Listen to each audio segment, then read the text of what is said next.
আজকে আমি আপনাদের সঙ্গে শেয়ার করব আমার শ্বশুরবাড়ির হোম ট্যুর একটা ভিডিও।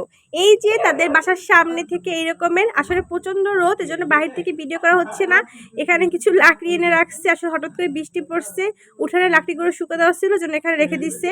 তারপর এই যে এখানে সিঁড়িটা এখন পর্যন্ত কমপ্লিট করা হয়নি, তারপরে আস্তে আস্তে করে কমপ্লিট করবে। এটা হচ্ছে গিয়ে ড্রয়িং অ্যান্ড ডাইনিং। তবে এখানে ডাইনিং রুম হিসেবে এটা ইউজ করা হয় না, ড্রয়িং হিসেবে ইউজ করা হয়।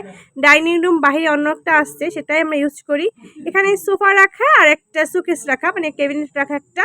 এই যে আমার ছেলের গাড়ি, আর সোফাগুলো কাভার লাগানো ছিল, সেগুলো ধুতে দেওয়া হয়েছে। আর এখানে এখন আমার শাশুড়ি ওড়না টোনা লাইসে দিচ্ছে, কারণ আমার বাচ্চা যখন আসে তখন আশেপাশে যতগুলো বাচ্চা আছে সবাইকে নিয়ে আসে ড্রয়িং রুমের সোফার উপরে লাফালাফি, মানে বাচ্চাদের দুষ্টমি তো বোঝেনি। আর আমার শাশুড়ি খুবই মানে পরিষ্কার পরিচ্ছন্ন একজন মানুষ, সে সবসময় টিপটেপ থাকতে পছন্দ করে। কিন্তু আমার বাচ্চার আসার পরে রুম টুম সব এলোমেলো করে একদম অবস্থা খারাপ করে দিচ্ছে, কেউ কিছু মনে করবেন না। প্রতিটা রুমের ভিডিও আস্তে আস্তে করে শেয়ার করব, তবে সবগুলো শেয়ার করা সম্ভব হচ্ছে না, কারণ বাসায় মোটামুটি মানুষজন আছে, সবাই তো আর চেহারা দেখায় না, এজন্য। এই যে এই সেট থেকে একটা, এইটা হচ্ছে মানে একটা বাথরুম, আরও দুটো বাথরুম আছে ভিতরে। এই একটা রুম, এখানে আমার শাশুড়ি থাকে। আসলে এখন আমাদের মশারিও গুছানো হয় নাই, অনেক সকালবেলার ভিডিওটা করছি। এই যে বাচ্চা সব অন্য রুমে সবাই ঘুমানো, এখানে একটা অর্ডার আসছে। এই যে শাশুড়ির পান খাওয়ার জন্য একটা পানের বক্স, এটা ছোট্ট একটা বক্স। দেখেন তসবি সে রাত্রে পরে। এই হচ্ছে আমাদের মানে ঘরের ভিতরে যে কিচেন রুমটা, এখানে এই যে একটু এলোমেলো, কিন্তু বুঝে নেবেন গুছানো হয়নি এখন পর্যন্ত, শাশুড়ি একা থাকে তো ওই জন্য। আর আসছে সবাই, মেহমান টেহমান আসছে, সব কিছু এলোমেলো, সব কিছু খাওয়া দাওয়া। এই যে আমার স্বামী মশাই চলে আসছে।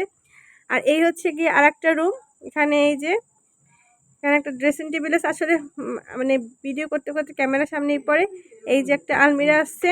আর এখানে চালের ড্রাম রুমের ভিতরে রাখছি, গ্রামের বাড়িতে যা হয় আর কি।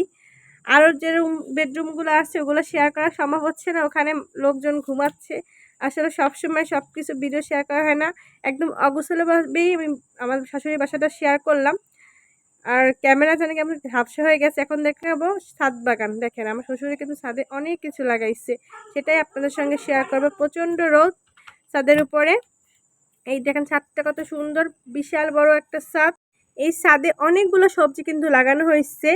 আর এখানে বিশাল বড় বড় ড্রাম কাটা হয়েছে, কাটার ভিতরে ভিতরে মাটি দিয়ে অনেকগুলো সবজি লাগানো হয়েছে। গ্রামের বাড়ি একটা সুবিধা হচ্ছে গিয়ে কোনো কিছু কিনে খাওয়া হয় না, মানে যারা লাগায় তারা। আর যারা না লাগায় তারা বোকামি করে। আসলে গ্রামে এত জায়গা থাকতে যদি না লাগায়, দেখেন কত সুন্দর একটা প্রজাপতি, ভিডিওটা না নিয়ে পারলামই না। ফুলগুলোর উপরে পড়ছে, সুন্দর লাগছে না, অনেক কিউট লাগছে। আসলে আমার ক্যামেরাটা বেশি তেমন একটা ভালো না দেখে বেশি ভিডিওতে বেশি ভালো হয় নাই, এর চাইতেও কিন্তু ভিডিও আরো সুন্দর। এই যে বেগুন গাছ আসছে, আর ওই সাইডে দেখেন নারকেল গাছটা, সবই মানে আমার শ্বশুরের। আর আমার শ্বশুর বাড়িতে অনেকগুলো ঘর আছে, সবাই খুব মিলেমিশে থাকে। এই দেখেন কত সুন্দর মরিচ। আর এই ফুলগুলো আমার কাছে খুবই ভালো লাগছে, অনেক সুন্দর। ফুল ধরতে যাই হাতে গুঁতে খাইছি। আর এই যে বেগুন টেগুন অনেক কিছু আছে, সব আর একদিন শেয়ার করবো ছাদ বাগানে কি কি আছে। তো আজ আর না, ভিডিও করতে গেছে অনেক বড় হয়ে যায়। সবাই দোয়া করবেন। আসসালামু আলাইকুম, আল্লাহ হাফেজ।